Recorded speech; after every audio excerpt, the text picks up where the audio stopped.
There we go. Once again, International Marketplace.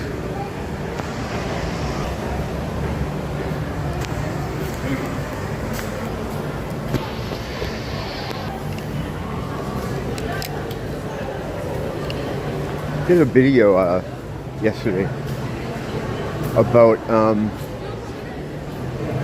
addiction and drug addiction over the years, and how although even though I feel like I'm sober, it's only comparative to how I used to be. You know, where I think what it is I'm not calling a plug. You know, I'm not like on the street, like hooking up with street drugs. So as long as I'm not doing that in my mind, I'd be like, well, I'm sober. And I'm absolutely not. I mean, you know, the caffeine, nicotine, powder kratom, and then this 7-0 business now that I, you know, every time I talk about it, I'm like, I gotta get off. But just like any drug, especially one where you're going to feel some kind of withdrawal from it, I just keep putting the day off. And I'm always like, all right, today I'm only going to take a couple. And then, like, even when I do kind of set it up, and I'll tell Nia too, I'm like, all right, I'm coming off this stuff. You know, don't encourage me, don't let me do this and that. But I can't put that on her, you know? That's called passing the buck. That's the little thing I call kicking the can down the road. You know, so now I put my wellness all on her, like it's her responsibility. It sucks, man, because like even though I, you know, was doing the nicotine and caffeine and the powder kratom, I haven't been in a situation like this for 10 years, you know, where I'm having to think about this kind of stuff and all the feelings of, you know, shame and guilt that come along with it, because you feel like an ass, you know. I don't want to cross because I don't have the white man thing, which tells me I can cross and it's safe. You know, I always look for the white man on the sign, and then I know that it's safe. Like everything. Yeah, it's a weird position to be in again, because it's like I'm back to all those feelings. The good part of it, the thing that's taken out of it, is all the criminality of it. Like, I'm not having to, you know, worry about that kind of stuff, like being arrested or something, or having to meet someone at 2 a.m. in some weird place. You know, when you are into drugs, you know, especially some of the harder stuff, like, you know, cocaine or meth or, you know, pills, like I was into Percocet, you will find yourself hanging around with people you normally wouldn't, in parts of a city that you'd never normally be in, at a time where you wouldn't normally be there. It's and it's like normalized, you know, because usually everybody else with you is kind of doing the same thing, you know. So if I'm somewhere at like 3 a.m. sitting on a couch with a bunch of freaks, it's like they're all doing the same thing. So it becomes normalized, and meet some interesting people that way. But at the same time, you meet a lot of people that just aren't good to be around. Because even if they're not like an immediate danger to you, you know, they could have criminal cases or something, and they're just not the kind of people that you want to be in if you get caught. Like, you know, cops see you walking down the street with a certain person, like, hey, and then they go to get him, and well, who are you? And then you got to empty your pockets. There's so many ways that you get busted and fuck up your whole life. Thank you, lady. I'm gonna go. But the taking that out of the addiction process is even more insidious and damaging, because now it's like I don't have to. Before, you can kind of leverage that in your mind to help you get off it. Like, I can't, getting in trouble, or, you think about jail or whatever. But taking that out of the picture makes it like 10 times worse, because I'm not doing anything criminal at all. I'm just walking in the store and buying these things. It's so crazy to me to think, like, there's something that you can just buy at the store that is as addictive and damaging as, like, perks, as the pills. Like, when I take them, I can't really see the difference in the feeling, And now I've reached the point with them, after, 6 months into this thing? October, whatever month we're on, whatever number we're on. Into this thing, I'm at that point where I rarely get high from it. It's more just like, I feel a little antsy, I feel like shit, I'm just going to need a couple more. But what you have to do is just ride out the crappy days. You got to just push it away. And the thing about being sick or withdrawal, and you absolutely get them from this stuff, the thought of it is way worse than the actual withdrawal. It used to happen all the time with street drugs, hard drugs. That's what makes people, rush to re-up so that they don't have to, deal with that stuff. It's just how it is, It's the fear, it's the fear of having to go through that stuff. And the fear is way worse than the actual thing. Like, I've had to withdraw a couple times from the 7-0. And I documented, I've done videos, really 2 times. Usually, like, I'll stop for a day, and then that's kind of it. And, I'll just get back on it. So it hasn't been that bad. There's a couple of days where, like, I went 2 days, without any. First day is whatever. The second day is the weird one. And I noticed that the last time I was coming off them, I had a lot of, like, my mental state was really bad. It wasn't too much. How you doing, my friend? It wasn't, good. Yeah, have a good day, man. Oh, yeah, we missed it. It was last week. I hope you were thinking of me. All right. Have a good day, man. Yeah, maybe. It was a mental thing.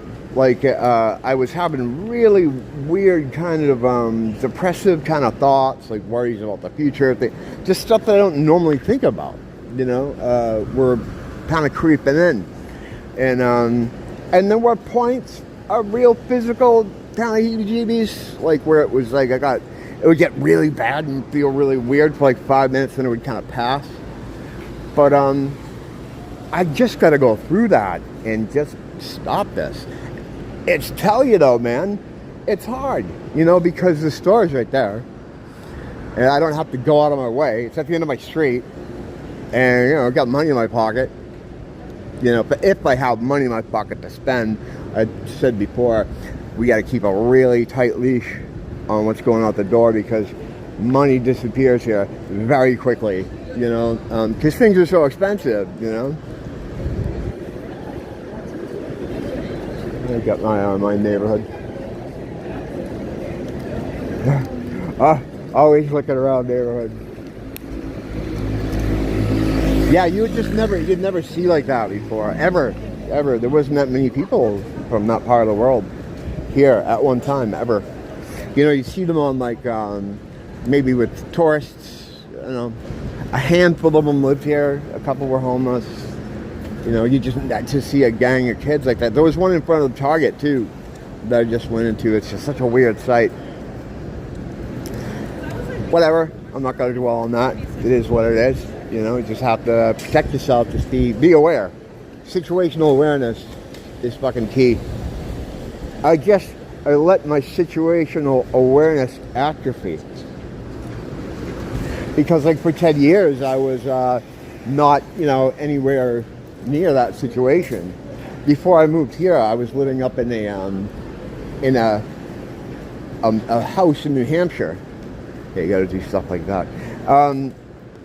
In the woods, So nobody was out there. It's funny, I was talking to someone today, like they were talking about, in comments, about how their area and where they live and how they're lucky, and the subject came up of like just how much it costs now to be in a safe area, to be, in a safe, air quotes, kind of area. It's very expensive, and the price is going way, way up now. There's parts of this island that are more exclusive, that cost a lot of money to live in, and you wouldn't see gangs of any kind of kids standing around, it just wouldn't happen. You got to pay out the nose to be in a safe area now. It sucks. New Hampshire was great for that, though, because in New Hampshire you get a place that was kind of affordable, right? I mean, compared to cost of living today, and you're out in the woods. There are a lot of spots out in the woods, and no one's coming out there because there's nothing out there they want, and no one knows who you are. It's fucking wonderful. So, I mean, I had a couple years there. Prior to that, I was living in the hood, but I had a couple years up in New Hampshire, and then coming here, there was, we don't have that type of diversity here. We had diversity, but they don't consider real diversity or diversity. Like, we had people from every part of the world here, Every country was kind of represented, but they don't consider that diversity. Diversity, in the modern common vernacular, means one thing, and it's not that. I'm going to head into Ross for a minute. Pedo bus. A lot of buses around here have that. I mean, obviously it's some kind of way to signal. All that stuff, anytime you see something like that, they're signaling to somebody. I theorize that it's those buses that they use to move people around, or those are the ones that you don't need a pass to get on if you're, in the industry. It's something like that. But I love it. That's a huge bus. Just all Asian people came out, and I was so happy. I'm like, I love you guys. You're my favorite people. They are, though, really, other than, like, you always love your own people the best, right? And you can get in trouble for saying stuff like that, like, well, depending on who you are. Everybody's free to love their own people the best, unless you're white. And then if you say you love your people the best, well, then you are absolutely me, Mr. Mustache. But yeah,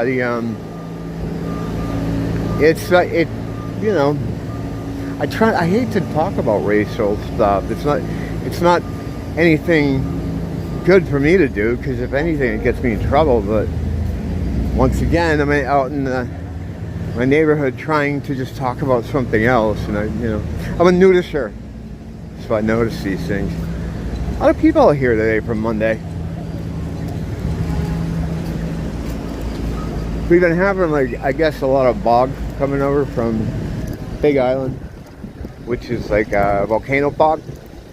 And I noticed that it's like, this is the middle of the day, and it's kind of grayish out. Not like in a rainy gray way, but just in like the skies are darker, and I imagine it has to do with that. Nia was telling me about it. One of her friends from work was explaining how it came over, and it blows over on and off throughout the year at different times, but some people have trouble with breathing with it. And I know, like, when I'm cleaning the house, like, to dust the house when it's there's fog floating around, the dust itself is like a little sticky. It's darker, my place I live in now, for years, when I lived out on the east coast of the U.S., every other place I've ever lived in, like, apartment, was much bigger. Some with multiple bedrooms. Me and Nia, the last place we lived before here, we had like half a house to ourselves. It was her family's house we were renting, and it's just like multiple bedrooms green and going. And I clean this little apartment here more than, you know, any of the other places I ever lived. You've also got a lake. Oh, yeah. Oh, got it? Fuck. Hold on, you can try it. Yeah, it's windy as fuck. There you go. Have a good one, man.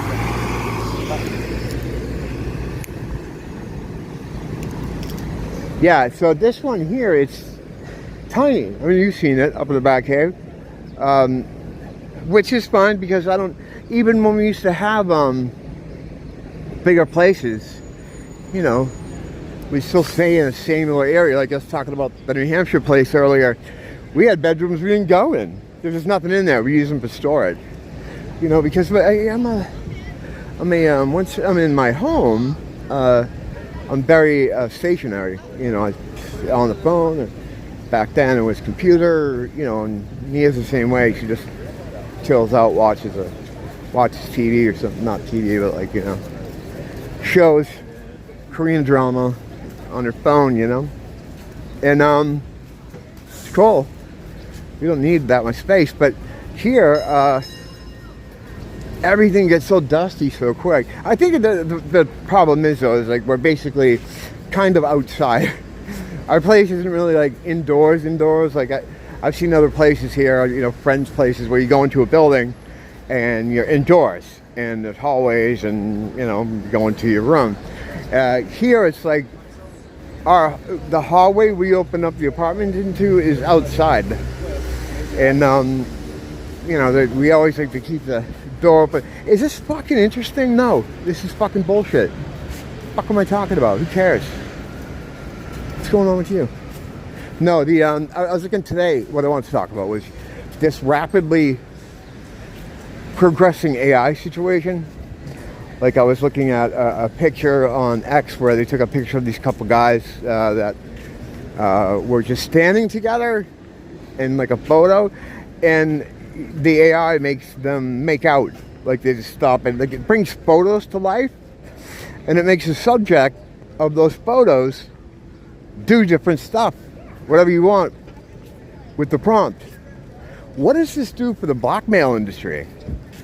You know, because that blackmail, you know, is kind of what keeps everything running the way it is. Like those the Israeli kind of blackmail people, like what's his face there, Epstein. Their whole fucking gig is based on blackmail. So you have AI here that you can basically do anything. You can take a picture of me and then make me talk, you know? It's kind of mind-blowing when I was looking at that stuff. It's the first time that I've seen AI type stuff where it feels like the black magic that people say that it kind of is. I mean, I don't know where you can go from that. After the only other thing after that, right, is the length of time you can do it for. Like I was watching some clips where it was like a picture of a kid from like years ago, like a little kid, and then with the AI he starts talking to you, and there's people in the background, there's things going on behind them, but I don't know how long you can make a clip like that. And at that point you can make like a narrative, right? You can make a movie. You know, they're showing something else where they had these classic movies that with kind of newer actors in them or different actors, and they put them in there, but it was just showing like parts, like scenes, like clips, which is pretty amazing as it is. But when the length of that becomes reasonable, or I don't know how long you could do. If you could do that for 2 hours, right, and have the AI write like a narrative, you make your own movie. You don't even have to watch anything coming out of Hollywood, you know, because the AI is just as good a writer as the ones they have now. Better. I would say the AI right now, as it is, could write a better like Star Wars movie than any of the people in charge of doing that now. And if you could prompt in, like, okay, you make a story where, you know, you tell them what characters you want to use. You probably have to give examples of what they look like, or whatever, however they do this. And then you just let the AI come up with a story. That's it. Goodbye to movies. And fucking good. Because you know you're not going to put, you know, satanic messages in there. You're not going to put like virtue signal crap. You're not going to put progressive bullshit in there. You know? You can even make a movie where they hunt those people in Star Wars. Oh my God. Oh wow, the mind reels. The mind reels. You know, I'm sure there's some limit on what you can do. You know, like some AI systems, you can't use certain words or do certain things. Some of them that I've seen over the years recently have been very socially progressive. You know, I have this one video that I made with out of an AI chat. I'll pull it up and I'll show you in between clips here, because I'm just running into Ross for a second. Ross? Longs. Yeah, check this out.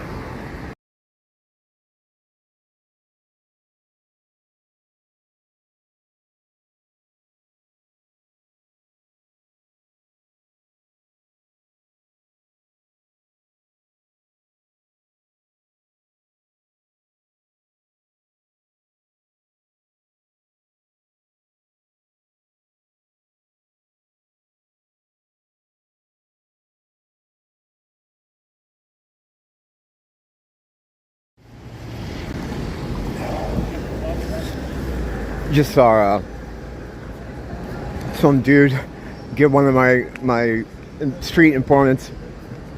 He sits out in front of the longs and asks for change and stuff like that.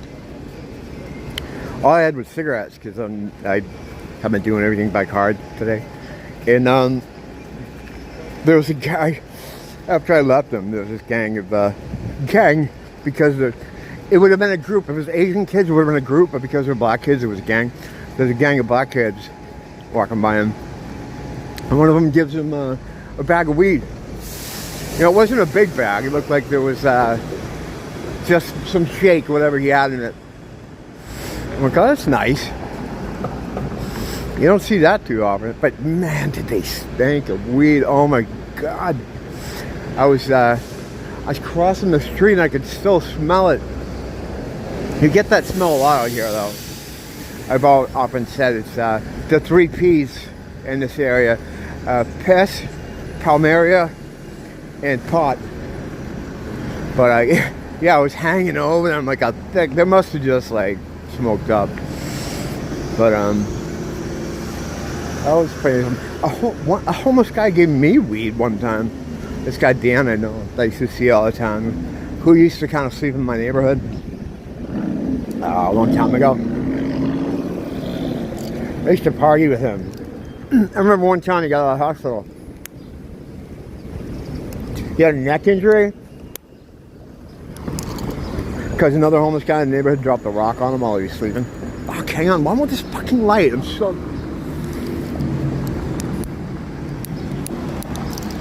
God, I'm sorry. And he had to have some surgery done on his neck. And I guess this is a new thing they do. Maybe it's not new, because I'm not really up with doctor shit. But he had an operation on his neck, and instead of stitches, they put like this glue. He said it's super glue, like a super glue. But he was kind of fucked up and had trouble walking. And we were going over to my friend's house to, you know, party and stuff. Purdy. And I remember carrying him over there. I just picked him up and carried him over. So, like, one of the next times I saw him, he was like, oh, that was really nice of you to carry me over there, man, you know. Yeah, I want you to have this. It was like a big bag of weed. Like, oh, thanks, man. You know, you don't get weed from usually homeless people. They're trying to survive, you know. But give me a nice big bag of weed.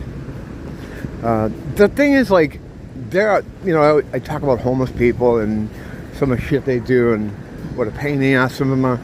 But like I've said, you know, there's before that I should amend the 2 kinds of homeless to actually 3 kinds of homeless, because there's the families and the sort of working people that got screwed out of their rent or their place, or they're having some kind of money crisis, which is the largest growing group of them. Just normal people who never thought they would be in a tent on the side of the road. I had to turn into Trump there for that. We got people who never thought they'd be in a tent. I don't know a Trump impersonation, but I think I channeled them there for a second. Greatest kayfabe president of all time. The who never thought they would be, right? Like in that situation, and now they're in that situation. You have them, and what they're doing mostly is trying to get their shit together. They're trying to get into a place. They're trying to get things together. You know, contacting services. Then you have the street mutants, which is like ex-tattoo artist from California, carries on a skateboard, a lot of bad tattoos from head to toe. Usually a white guy, definitely a meth user. And they're already screaming at people, you know.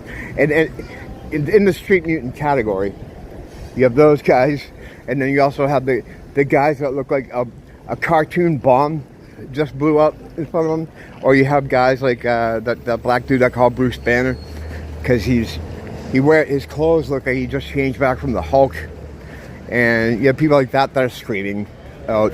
The screamers, you know. So the street mutants are a collection of homeless people that are out here causing trouble. Then you have people like the guys I hung around with, the third group. They're not looking for a way back. They have chosen the nomad lifestyle, and they're not bothering anybody. They do their own thing. You know, that's the group I've made like friends with the most when I first moved here, because everybody else is working. You know, if you live here, you're not hanging around. It costs so much money to live here, you know. Unless you like work from home like me, you can't really go out, you know, during the day. So all that would be there are tourists and the local homeless population. So that's out of those people, I was hanging around with a lot of the normal homeless guys. They've checked out for whatever reason. Now some of them from that group did get housing. I helped one of my friends get housing by giving him an address for a while, which turned out to be disastrous and got me followed by the DEA for like 6 months, but that's another story for another time. But he got in a place. He's still in a place. He's very happy. One of my other friends who was staying with me for a while, he got a place too, and he was miserable there. And when he finally sabotaged his living area by just causing too much trouble in the building, when I saw him back out on the street, he was psyched. He's like, oh yeah, I'm back out here, man, blah, blah, blah. Like, he was happy. That's a weird psychology that I just don't understand. And that's why you can't really help some people, you know, because some people don't want the help. Most people from those three groups, they don't want the help. Hey, what's up? No problem, dear. How are you? Huh? How you doing? All right. Let me give you a couple. Okay. Nice day today. Oh, you look good. A little bit on the hot side. Thank you. I just gotta go out. Air conditioning. Yeah, I know, right? Have a good day.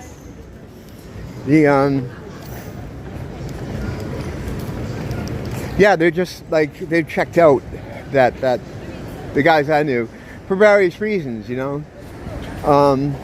But they don't bother people. And out of that group, like I said, some of them got housed. One of them was miserable. And I think what it is with him, with this guy in particular, and I let him live at my house for a while too. He was cool, you know. And I don't know, what was he, like 40s, kind of close to my age. But when he was living with me, we'd go together everywhere. You know, he had lived here for years and was showing me a lot of the place, and, you know, take me over to the Fort Tracy Beach and just different interesting things. But he's one of those guys that just does not want responsibility. And he was on services, money. And I noticed when he would get paid, and this is more to the fact that there's a weird psychological thing happening with this, he would spend all the money almost immediately. I remember when he was living with me, his check came in. I wasn't going to ask him for anything. He was just living at my house for free. And he would make us food. I had a couple of my homeless friends lived there at different periods. And a lot of them would just come over all the time. Just to stay the night, just to get out. If it was raining. You know, I had a pretty open kind of door policy there with a lot of my friends. So what happened is then the pandemic came. Tell me, the pandemic came and it just moved everybody around. And I don't even see half those guys anymore, or more than half those guys anymore. I don't see it. But Yeah, it was like he would get paid, right? He'd get his money. And I remember one time in particular, he got paid and he bought these really nice sunglasses. Like these designer sunglasses.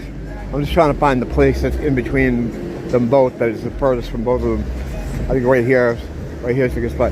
He went out and bought these really like $100 sunglasses. Left them in a store. Was like, oh man, left them in a store. Went back and bought another pair. Spent a couple $100, you know. And he's homeless, you know, staying at my place. That's some kind of psychology that I don't understand. I had another friend he's completely off the rails. He got a place, right? And he made his home like he was outside. His toilet was completely overflowed, but he was still using it. So you'd go in the bathroom and it would just be, you know, an overflowed toilet, and you just piss in there and leave. It was fucked out. In the house that he had, and it was a nice apartment too, but it looked like a fucking junkyard. He just had piles of trash, and a lot of them were hoarders as well. So it'd have like shit just stacked up to almost the fucking ceiling. Boxes of crap and like legitimate trash. Like he would see like a desk someone would put out for the garbage man, or a piece of furniture, and he'd go get it and stack it in the room. Fucking weird. I don't know. It's like there's some kind of, I mean, it's there's parts of that psychology I do understand. The part that doesn't want responsibility. Like some of these guys, when services come out to them, these, you know, back in the day, there'd be these women with clipboards, and they also had these bands, right? They used to have bands. So just as I said, bands. This the guy with the band shirt. I don't have mine on though. But they had these white bands that would pull up. They don't have them anymore.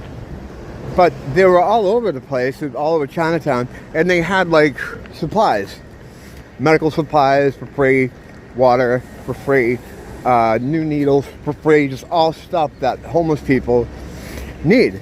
And they'd use those, but anytime there'd be a person there with a clipboard, they see that clipboard, they don't want nothing to do with it. And they were trying to get them on to come in to like a place, like just to like a halfway place, to try to get them off the street. They didn't want a P.O. box, you know, none of that shit. It's fucked up. This is how it is. Because I think what it is the P.O. box, putting your name on something translates to some kind of responsibility. And they didn't want anything to do with that. It triggered something in them. Really weird. That part of the psychology I did not understand so much.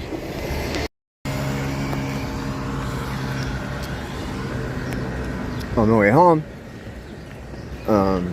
another day, then I'm going to quit 7-0 as soon as I finish this pack. Yeah, I don't know. Like I think you really do have to hit some kind of rock bottom. I don't know what you have to hit for this, because like I was saying earlier, there's no one telling you to stop. You know, there's no societal cost to doing, you know, which is basically gas station drugs. There's a lot of stuff at the gas station now, I guess it's really bad. Flakka, I think that's old, but there's like all kinds of synthetic weed and synthetic shit that I guess really fucks you up. Like, and you think, well, why doesn't the FDA do something? They don't want to do something. They like this. You know, they want people out of control. They want the chaos. They want cities to keep becoming more and more chaotic. That's why they import people to them that will help with the chaos. They're soldiers. And they want, it's the satanic doctrine bullshit, like order out of chaos type thing. They want it to get so bad that you come running into their arms when they come to your city. We have to do martial law. Crime's out of control because of the people we dumped here. You know, that's the quiet part. that they don't say out loud. So we have to implement martial law, and we have to implement this stuff. We're going to have checkpoints, you know, and people might laugh at that, but we were literally doing that fucking 5 years ago. The selective amnesia, though, I think they hit their NPC people, their robot people. They all got an update that erased that experience from their hard drive and put in a new program to be antagonistic when they hear about it. Because you bring it up now to any of those people who were telling you to fucking make sure you put it over your nose and calling the cops if you had 6 people in your house. Those people, when you mention it now, they get upset, you know. They'll tell you, oh, it was a long time ago, and, you know, why are you still talking about it? Like that kind of thing. It's like it was written into the new programming. It's crazy. You just, you know, I mean, it's tough for people like us because we sit there and go, why can I see it? You know, I thank God I can. And I feel very blessed that I'm able to, you know, be aware of the situation I'm in. You know, unfortunately, we're smart enough to understand the situation we're in, but we're not smart enough to figure out how to get out of it. So we're just having a Mexicali standoff, a Mexicali stand-on with the system, you know, like, but sometimes I do have those moments like, why do I know this? Why do I have this information? Why was I given the ability of sight to see this stuff? You know, in actual sight. I have all that weird stuff going on. I've talked about it before. The what I think is like in remote view. I've been doing that for years before I even knew what it was. But it's not my remote viewing, and I believe that's what it is centered on people, not a place. So I don't know if I would be valuable to the enemy. I think they might have determined that with me a long time ago. Because I've been tagged and sent back out into the wild. And, you know, I believe they then keep tabs on you. So maybe that was something they determined early on. You know, that we can't use them for anything. But keep an eye on them. That's probably most of us here, you know. If you're just dropping in for the first time and you have no idea what's going on, this probably isn't the place for you. You're not going to like it here. I don't know how you came to click on this, but run while you can. For everybody else, till next time, don't blame the teacher, blame the school.